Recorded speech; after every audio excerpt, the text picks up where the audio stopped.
Hi, and welcome to On the Couch Conversations with Brenda. Please take the time to comment below, like us, and subscribe. Today's guest is Kimberly Harding. Kim Harding is a woman that wears many hats. Usually you'll find her working hard, preparing for and teaching classes at Florida A&M University. But she is also passionate about music, sound design, playwriting, and devising theater works for social change. She is a lifelong learner. She's got a great sense of humor, and at heart loves helping other people's dreams come true. Welcome, Kim. Hello, hello. I am quite excited about you being here with us, Kim. You are the first sound design person that I have had an opportunity to interview. Now, I know that you do more than sound design, so we'll talk about all of that as well. Stage management is where you started, is that correct? Yeah, pretty much so. I started it in college. And once I graduated college, I stayed in Atlanta and I worked with Jumanji Productions for a few years before I went on to New York to pursue performing arts management. And while you were in New York, you did some Broadway shows, is that correct? I did a couple of off-Broadway shows, and actually I'll step back just a little bit because when I was in high school, I studied fashion design. I went to like a vocational high school. And even though I enjoyed the design part, learned how to sew, make patterns, do all of that thing, I declared to my teacher that the only time I'll sew again is if I'm sewing a costume. And so that's kind of, I kind of fluctuated between the two when I got out of college. So I did some costume stuff when I was in school, as well as stage management. But I love organizing things. And so stage management it came natural to me, you know? And so a few of my jobs outside of college, I worked doing some costume design. I worked with Liz Omalami's company, People Survival. Mm-hmm. Yeah, did a couple of shows with her. Um, did a couple of shows with, I think, a Rainbow Connection or something like that. It was in Decatur. And yeah, so I did some of that, but yeah, I worked with Jumanji for most of that time that I was out as a stage manager, and that's where I got my equity card. And I left Jumanji to go back to school. I got an opportunity to go to the University of Georgia on a scholarship. And it was in costume design. UGA gave me a full ride to come and study costume design. And I was there while I was there, and I was only there for a quarter. I really enjoyed it. I really enjoyed the program. But Marsha Jackson's sisters got the opportunity to go play in an off-Broadway house in New York. And I was the original stage manager for that. And so I left school to go to New York to do Sisters. And I never went back to UGA. Instead, I went to Brooklyn College and went and got my degree in performing arts management. I met you that I remember through Andrea Fry when she asked you if you would do the sound design for my one-woman show. Yeah. And so when I met you, I was like, oh, she's a sound designer. I did not know that you had all these other skills, which is really. And that's not the first time we met, Brenda. I remember you from Outs and Back. What was the name of that show? 21st Century Out and Backs. Yeah. Oh my gosh, that goes back. Yeah. So I love your sound design, the way that you put things together. And I understand that you come kind of from a musical family, which tell me a little bit about your background in terms of that. Well, my mother She was a musician. She started off playing the tenor saxophone. She would never tell you that, but that was her instrument. And she played, in high school in a jazz band. And um, I learned all of this from my father. Okay. And she played as well in college. Um, but she got her degree in English, I believe it was.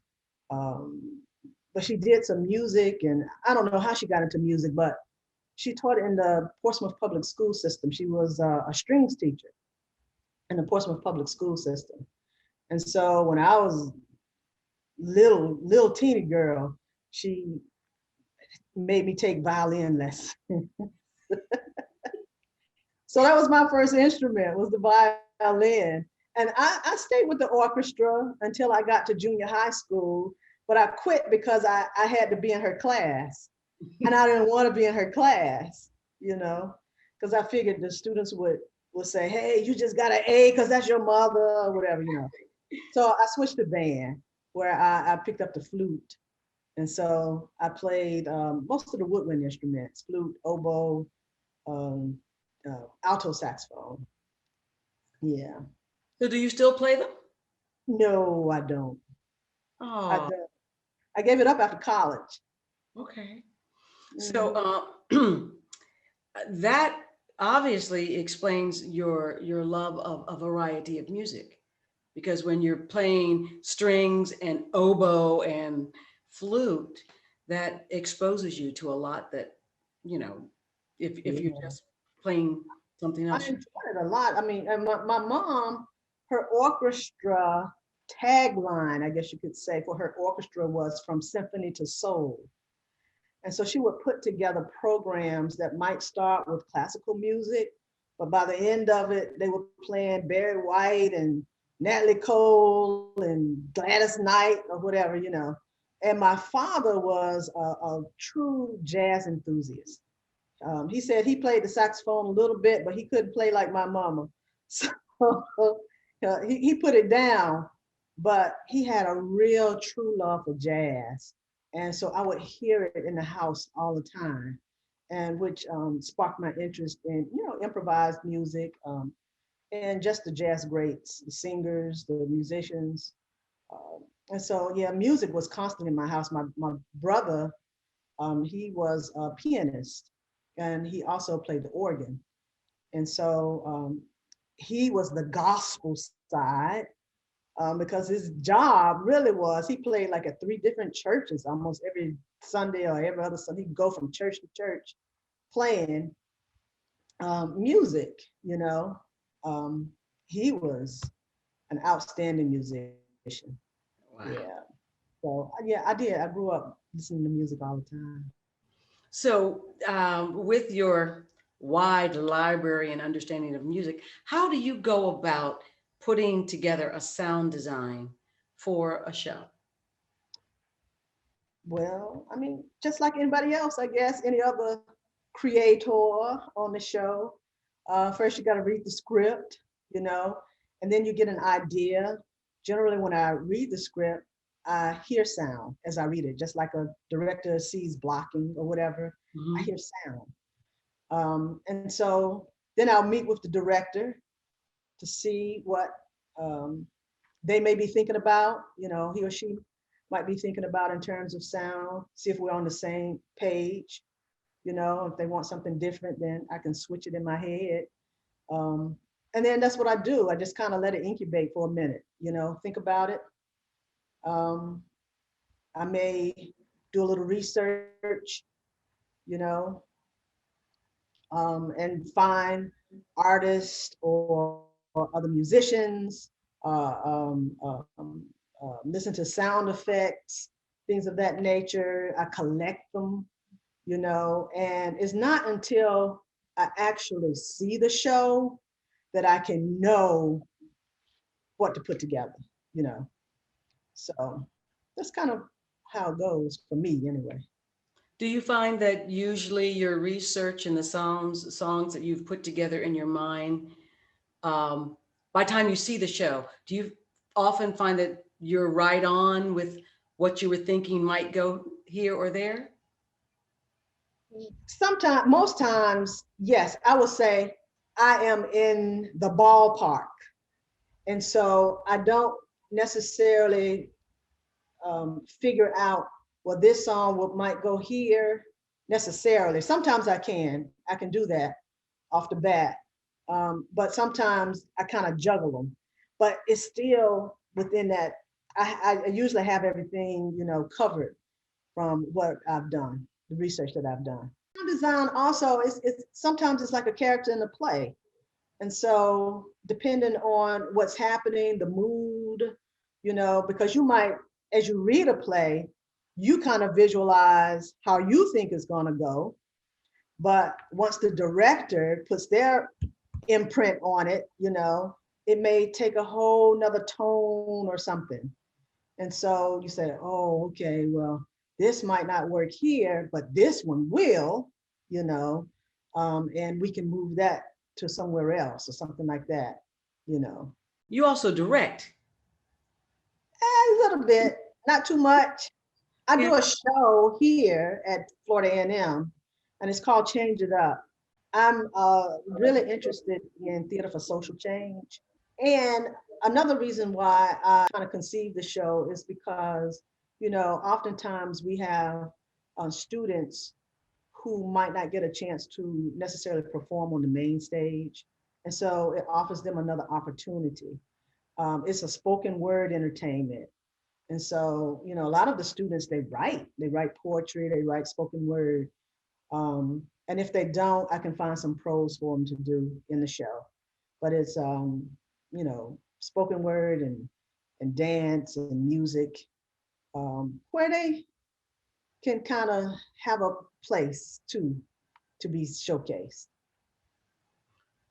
Talking about theater for social change, we have had a year and some, or actually we've had a lifetime, but a year and some of really focusing on social change and racial issues in this country. And you're working around young people. I know young people's approach to um, the racial issue is different than the civil rights of the 60s. um, we're in a different place. We're in a different era, and I think that that's really wonderful. But things are starting to go back to normal. People are starting to go out and do things. From what you have perceived with your students, how do you think that that will change the impact of the drive for social change and equality and equity with them? Hmm, that's a good question. To be honest, I'm really not sure. I hope that since they have picked up the mantle, I hope that they will continue to carry it. I hope that this is not just another season, like oftentimes it is. They are ready to get up and protest and, go out there and raise their hands and all of that during the time. But when things quiet down, oftentimes it's forgotten about. So, it'll be interesting to see what happens, you know, with them. I think one thing that, I found out is a lot of these students, they think that this really hasn't happened before, that this is something new. And so they love the idea of going out and raising their voices. Um, it's like, I'll say we did Detroit 67, and we had a talk back after the performance, and they were shocked, I guess you could say, that the same thing was happening then. It's like, yeah, we're trying to tell you. We're trying to tell you. And because now, especially when it comes to theater, they don't want to do plays that have anything to do with the 60s and the 70s and they think that's old school, and they call them slave plays, which is really interesting. don't want to do no more slave plays or whatever, But I think shows like that are important, just like Hands Up. We did Hands Up. I'm sure a lot of people doing Hands Up at that time, and those kind of things they make you think and they make you want to be proactive, you know. But like I said, I just hope that they'll stick to it. I work with a group of interns, and I had a conversation with them because we were talking about doing a devised piece. And I was like, what's really hot right now is racial issues. Let's do a devised piece around race and how you folks are really feeling about it. And I was very interested and surprised that they were like, well, can't we just talk about nice things about racial relationships? Do we have to really talk about all the murders and the inequality? Can't we just talk about the positive aspects of getting along? And I Mhm. was like, interesting. This group of 5 young people didn't Yes. want to deal Yeah. with the struggle. Mhm. That was very interesting. A lot of them are like that. They are. Yeah. So I'm like, interesting. So that's beside the point. So you teach at Florida A&M, and what is it that you teach? I teach a lot of different things, actually. I'm kind of all over the place. I teach a management course and a stage management course, but I also teach like theater history. So I teach European history and I teach a contemporary Black history class. And then I teach labs. I teach an intro to theater class as well sometimes. So you don't teach any design after you did all that fashion design? No, no, no, no, no. They have people to do that. So what haven't you done that you would like to do? Ooh. I think now my interest is in writing and producing. That's really what I'm interested in doing, getting other people's work, my work as well, but, just, yeah, putting that management degree to work in a different kind of way. Mhm. So, if you had some advice to give to young people, because you're working there with the theater people, what do you hope the young theater majors get? From me, I hope it would be, to follow your dream. Really, that's what it's all about, because we get students there who they have different degrees of talent, they have different degrees of skill, um, and you can kind of separate the ones who are going to make it, just because of their zeal, um, their seriousness, about their coursework and things like that. But then there are others, as you always see, you see people on television who said, I had that one teacher who said, you'll never make it, you'll never, but here I am, and I never want to be that teacher. Okay. So that's basically what I want them to understand, that, everybody has a different path, and to just stay on your journey if this is what you really want to do. What projects are you working on now? Projects. Let's see. I just finished a project that I was pretty excited about. One of my sister friends wrote a song some years ago, and I decided that I was going to produce it. So I came to Atlanta. This was during the quarantine, actually. I was with Debbie Barber out at Debbie Barber's house. And she recommended a young man named Christian Magby. And so he worked with me on it. He did an arrangement of the song for me. And just a while ago, we got some musicians together, went in the studio, we put it together. It was pretty exciting, you know. I said, wow, is this what producers do? They just say yes or no, right? I like this. Yeah.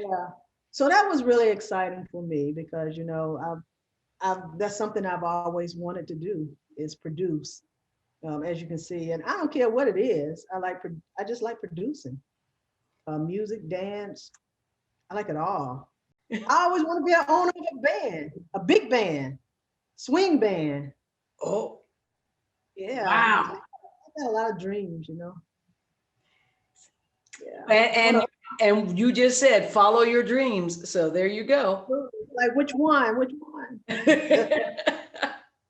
But I got another project that I'm about to work on at school, and it's actually with our jazz band, um, who for the last couple of years been putting on some small productions around music, you know. So they'll do shows like the Harlem Renaissance. That you know they have themes like that, and so I'm gonna uh, help to write and produce this next show with them, and we're going to Vegas though. I mean, you know, Yeah. on campus, but so I'm excited about that. You know, If you had some advice to give your younger self, what would you tell your younger self? oh my gosh, take risk. I play it so safe. You know, it's just in the way. So I was like, take risks. Don't be scared. You know, just go out there and do it. Just do it. I like that Nike theme. Just do it, girl. You know, and so that's where I think I'm trying to be now in my older age. You know, it's just to tell myself, just do it. Life is short, girl. If you want to get it done, you just got to go out there and do it. You know, I think one thing that I certainly have learned is that there is of course, there's a time and place for everything, but there is also an audience for everything, and there are different degrees of doing things. And so sometimes I look at my life and I say, hey, I wanted to accomplish this. This is what I wanted to do. And then I look back and I say, oh, but Kim, you did it. It just wasn't on a large scale, you know, but you did it, you know? And so I go, yeah, I did, didn't I? You know, it wasn't on the Oprah scale, but hey, I got it done. What's something that you feel like you're most proud of? Um, I'm proud of completing a play that I've been writing for 10 years. How about that? I'm proud of that. I'm proud of that song that I put together, you know. That was something that, you know, you just do it. Just do it. Because you think oftentimes that you have to have so much knowledge and so much experience to get something accomplished, when all you have to do is surround yourself with people who can. that's that's the truth of the matter. That's the producer in you. Yeah, you know. And so I was like, you know, and I'll tell other people that it's like you don't have to know. If you have a feeling, if you know what you want, you know, you don't have to necessarily have the vocabulary to express it. All you have to do is explain what you want, and that person who's doing it will say, oh yeah, I know exactly what you mean. And then, you know, they can use the jargon or whatever. You go, yeah. Any interest in film? I do. You know, I have interest in film and television as an actor. So that's one thing that I want to do too. That's on my list. I've done a couple of student films. Florida State University has a film program. And so I'm in their database, and I got called to do a couple of films, but my schedule is just so busy, you know, that a lot of times I can't make it. But I had a great time working on the two films that I've done. I like film and television because, you know, they stop and start over. Theater scares me to death. I hadn't been in a play since college. Well, we might have to change that. We have to put you on a play. Yeah. Yeah, but see, and this is my year. It's supposed to be my year of yes. I read Shonda Rhimes' book. Mm-hmm. You know, they say most people say anything that you're scared of is what you should do. I never had time to read anymore. My gosh. Yeah. Yeah, you got to find the time. You know, that's another thing. It's like time is so valuable. And the older I get, the more I realize how valuable time is. I spent so much time on campus. You know, I spent a lot of time on campus, or I had in the past. But these last couple of years, especially after the pandemic, I think that's going to change for everybody. So what haven't we talked about that you would like to talk Girl, don't ask me that. I don't have anything that I really know that I like to talk about. about? I want to thank you, Kimberly, for taking the time out of your busy schedule to sit down on the couch with me and have a conversation. Well, thank you. Thank you for having me, Brenda. And for you out there, please continue to visit us on the couch, like us, subscribe, and comment below. And meanwhile, keep the conversations going.